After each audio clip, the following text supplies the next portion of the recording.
beautiful scenery of the far northwest of Scotland was created by some of the most powerful and destructive forces in nature.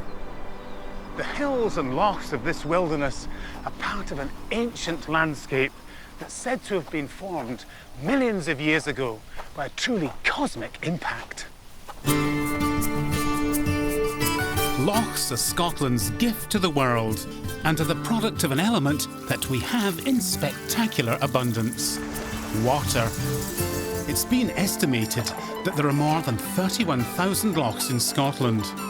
They come in all shapes and sizes, from long fjord-like sea lochs, great freshwater lochs of the Central Highlands, to the innumerable lochans that stud the open moors. In this series, I'm on a loch-hopping journey across Scotland, discovering how they shape the character of the people who live close to their shores. For this grand tour, I'm heading from loch to rock bottom.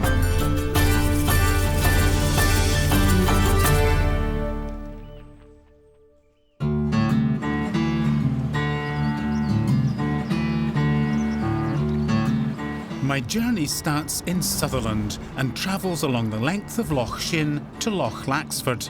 I then get to grips with our rocky past in some of Scotland's deepest limestone caves before climbing a sugarloaf mountain, which is a sweet way to end any grand tour. This is the village of Lairg, which lies at the southern end of Loch Shin. And this is the Wee Hoose, originally built in 1824 by a local poacher, Jock Brune. The island that Jock's house stands on was given to him as a reward by a local laird for teaching him how to distill whisky.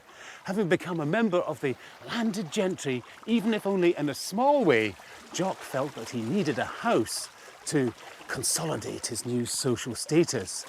And that was the biggest that he could build on his diminutive estate. Sadly, Jock didn't enjoy the pleasures of land ownership for long. He died after shooting himself in the foot while poaching.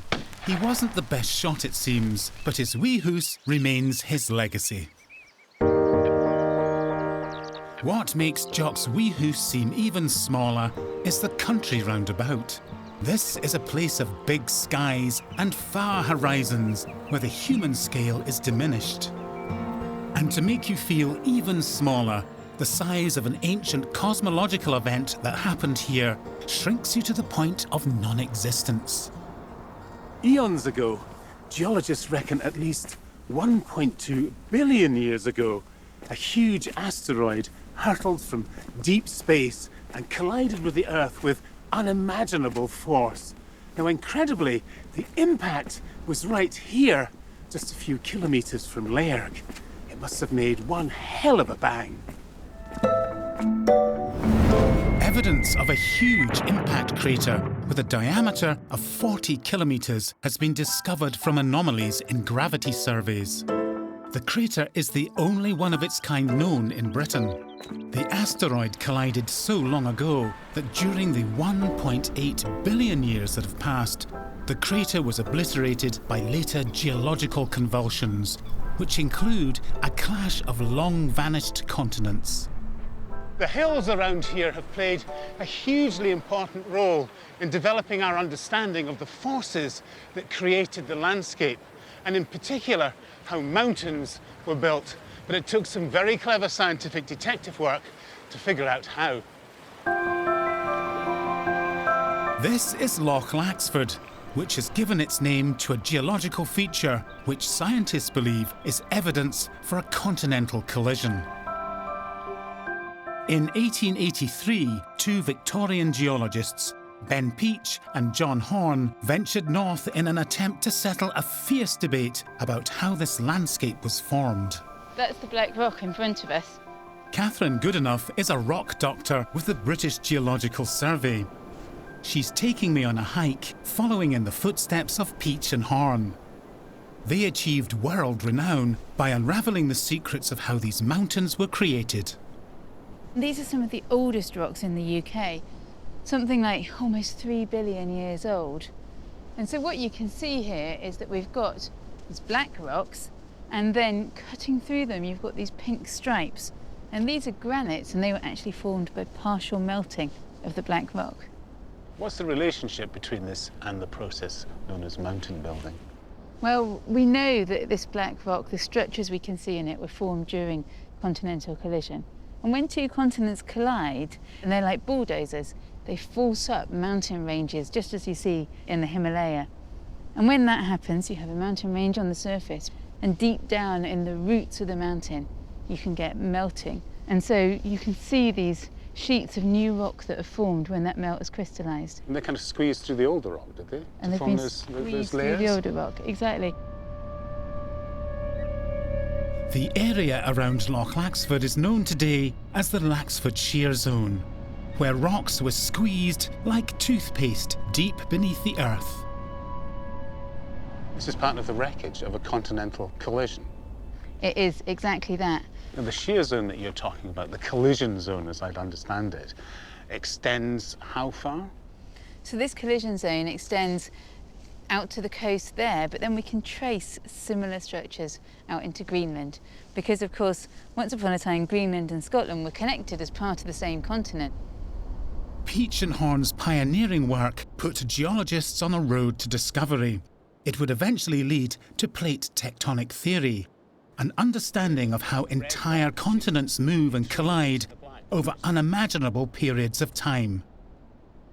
They were the first to come here and to realise that these rocks that we're looking at were incredibly complex and preserved a whole range of different geological events. And they called this the fundamental complex. The fundamental complex. Fundamental complex. And of course, they didn't have the clever analytical techniques we have now, but their observations were absolutely superb.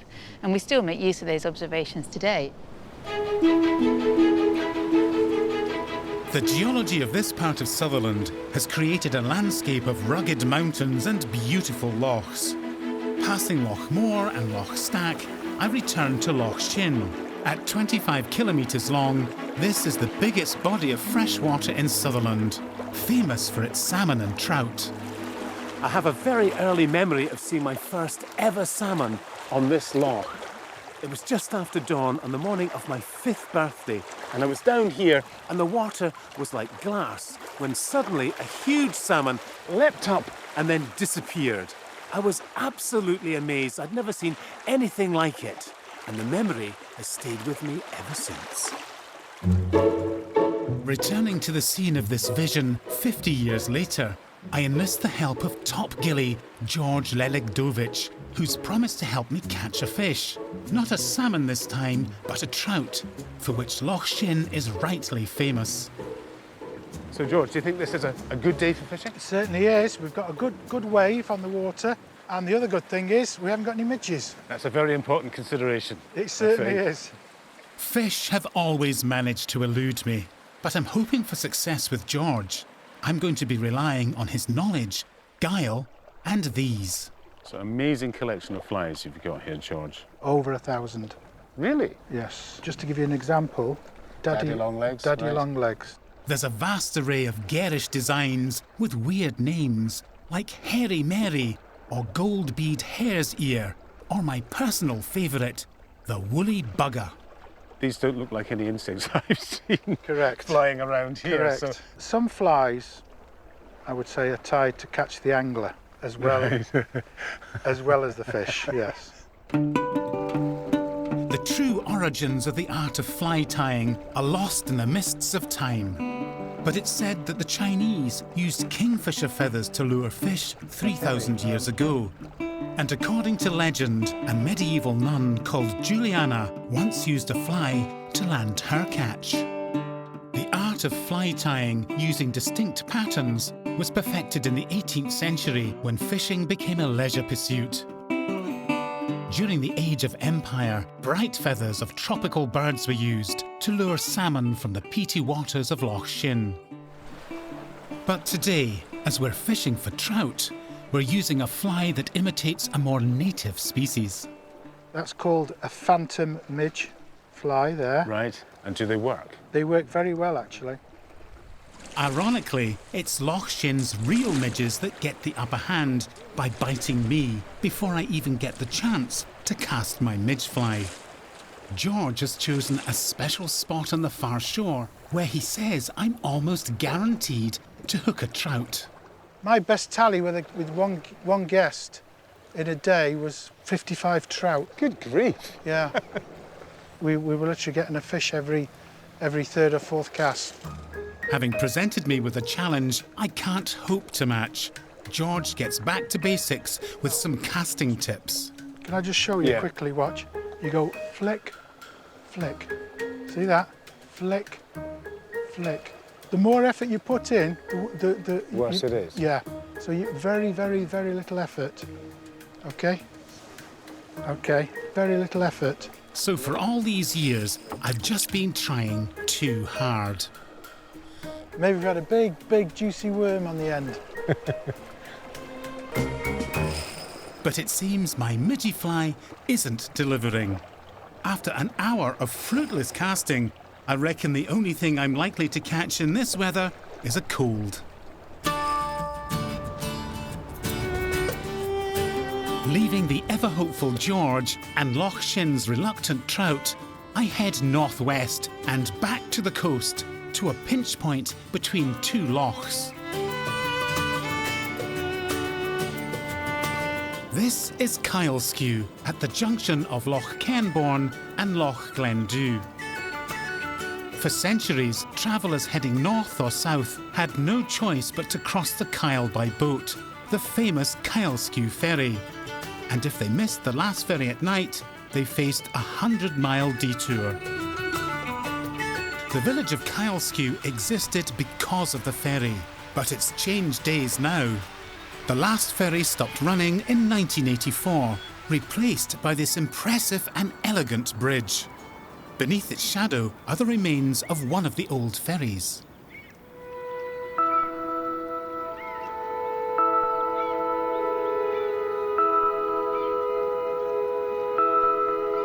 Now this is a rather sad sight.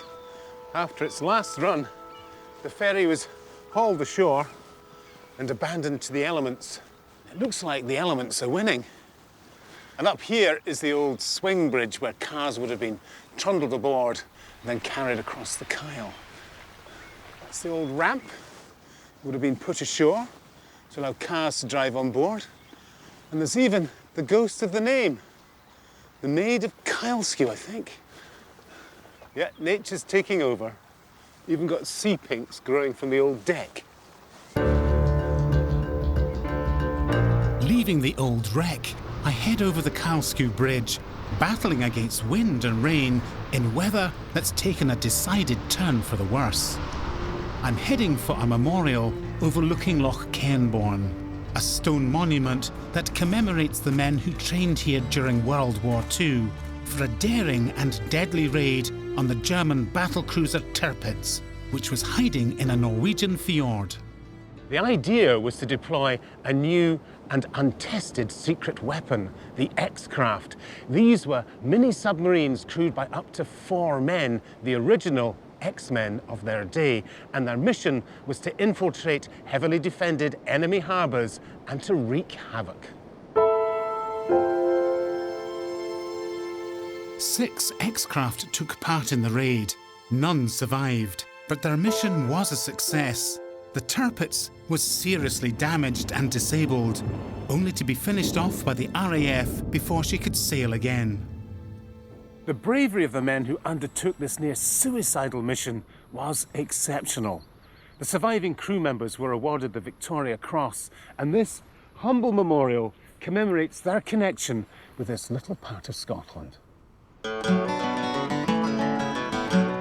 The road south from Kyleskew threads its way below the flanks of a complex mountain called Cuniag, which in Gaelic apparently translates as the milking pail, though why this might be, I have no idea. The southern summit of Cuniag overlooks one of the most beautiful and serene lochs in Sutherland, Loch Assynt. As if the view wasn't lovely enough, this beautiful stretch of water also comes with a mythological creature of unsurpassed gorgeousness, whose fate was sealed right here at Ardvrek Castle.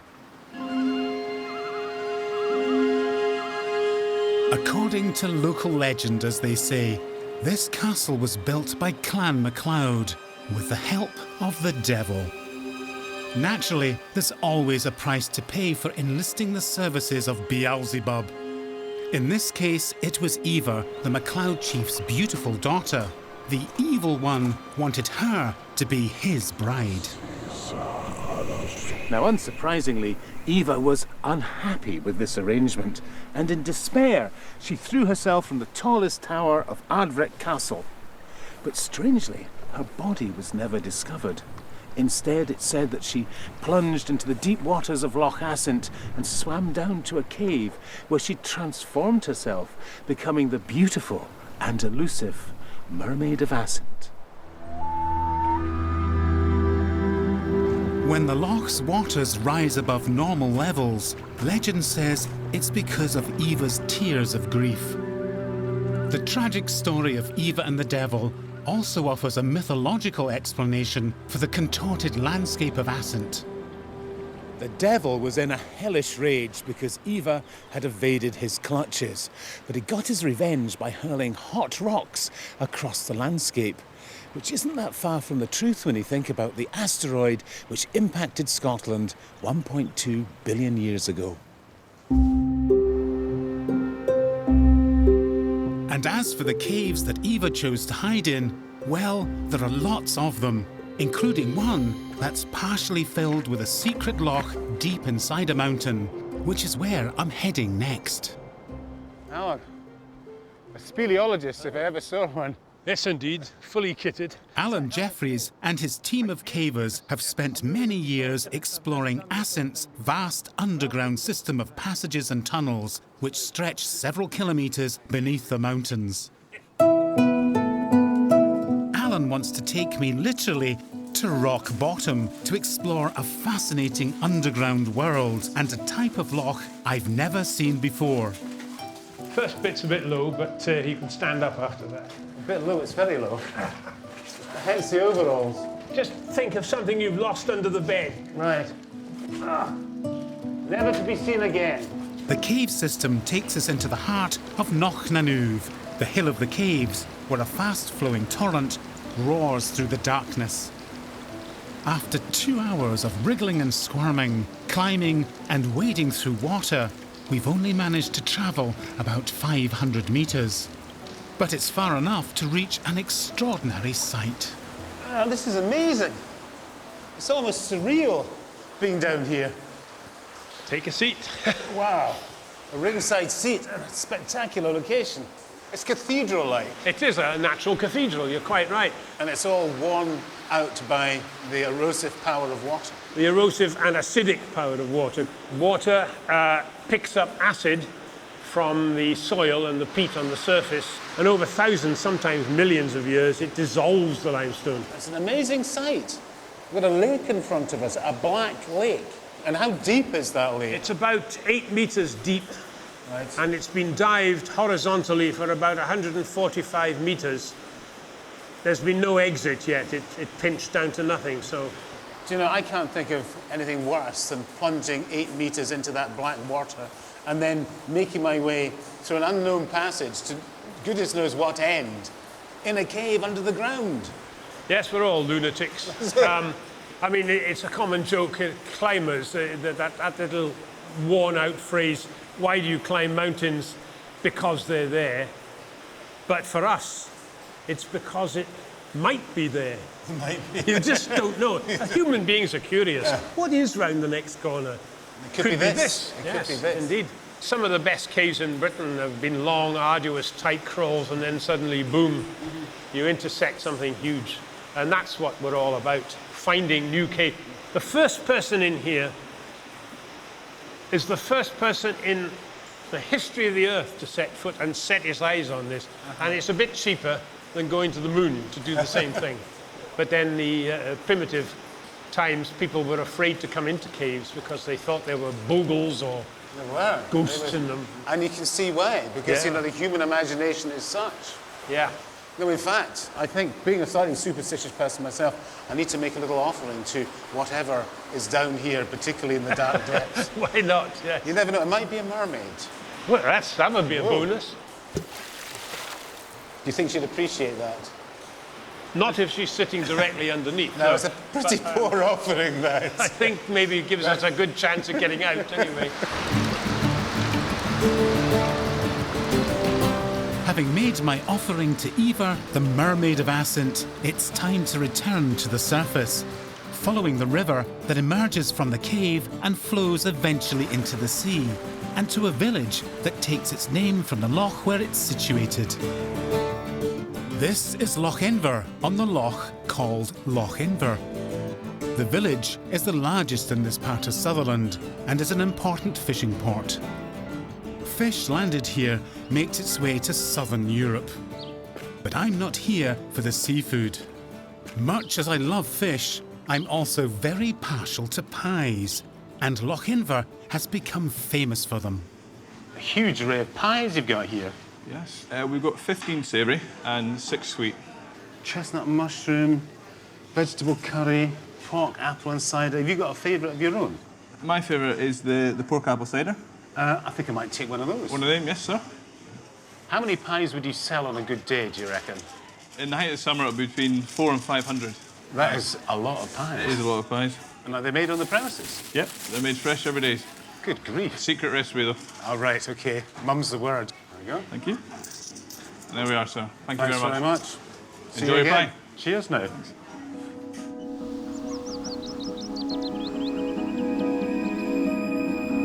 Leaving Lochinver, I'm hiking to my final destination, the mighty Suilven. But as I reach the start of my climb, the weather closes in again. Even the most experienced hill walker and climber can be caught out by the unpredictable Scottish climate, and it's easy to lose your bearings. Fatigue and exposure to the elements can quickly affect your faculties. Before you know it, you can find yourself in a desperate, life-threatening situation. Grid references November Charlie 14725. Thankfully, there are committed and experienced people who can be called upon to come to the rescue. On a hillside, Ascent Mountain Rescue Team are on a training exercise. Many people owe their lives to their timely interventions. A key member of the team is Molly, and I'm about to discover for myself just how she and dogs like her have become indispensable saviours in the most challenging conditions. My role as a volunteer casualty begins with a very enthusiastic greeting. I've been saved. Oh, hello, hello, hello. Dennis, Aston 2, go ahead. Aston 2, we found a casualty. I can give you his location, grid reference over. Aston Dennis, Aston 2, yep, go ahead, ready to receive. I'll just see if I can get a quick assessment of your breathing. How are you feeling with your breathing? Any pain in your chest or anything no like pain that? in my chest yet. Okay, I'm just worried if your hands cold. are cold. Yeah, well, I'll tell you what I'll do. If you're breathing nice and easily, yeah, that all feels nice and nice. The Ascent Mountain Rescue Team has been saving lives for many years. It depends on the skills of volunteers. So this is the team. These are our party volunteers, yes. And Charlie, this is your dog Molly. This is Molly the collie. Yeah, Molly she's the collie. a Sard of Scotland search and rescue dog. So how old is Molly? She's 6.5 now. Molly and her canine chum Ascent belong to an illustrious group of Scottish search and rescue dogs. The man who first saw the potential for dogs to find the lost and injured in Scottish hills was the climbing legend Hamish McInnes. The techniques he developed are still used to train dogs like Molly to find casualties, should someone like me need help.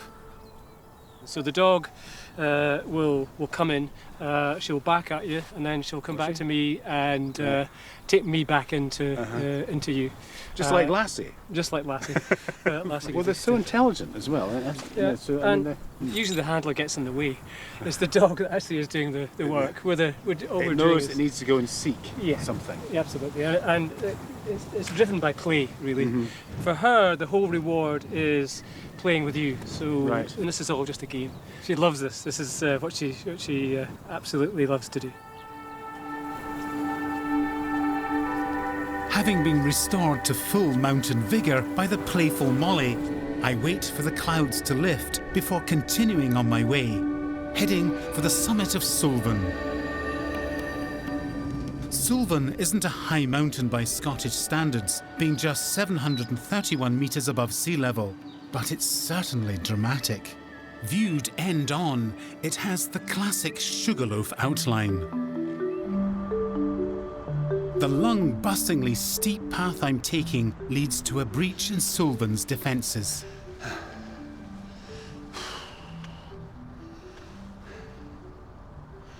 Geologists love this mountain, and to be fair, they love the whole of Assynt. But the landscape you can see below me with its low hills and its lochs is composed of an ancient rock called gneiss, spelt with a G, and it was formed deep within the earth millions of years ago. In fact, the rock's thought to be part of a lost continent that's at least 3,000 million years old. And that makes you think, doesn't it? The next significant geological event occurred about 1,000 million years ago, when rivers and lakes deposited a thick layer of sand and mud and buried the old landscape. The sand and mud then became the rock that now makes up Suilven. During the Ice Ages, the sandstone was worn away by the action of glaciers, except in a few places where it was tough enough to survive. Many of the curiously shaped and dramatic mountains of Assynt are those nuggets of resistance, and Suilven is definitely one of the toughest. Oh.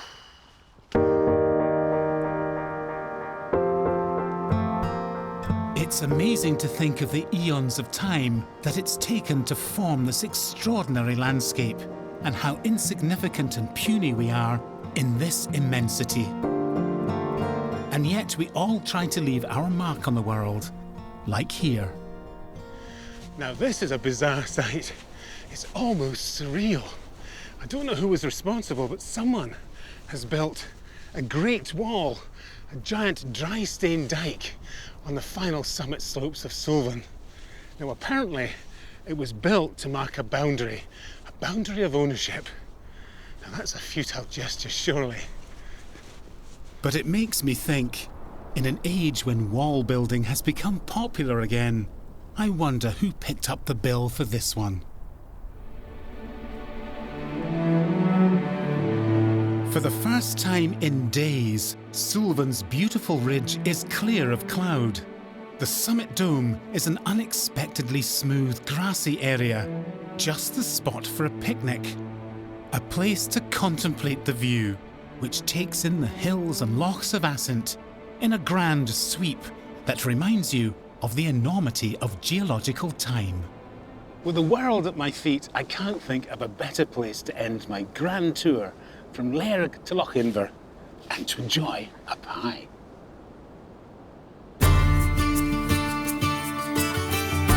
Join me for my final loch hopping tour when I'll be heading up the Trossachs from lake to loch.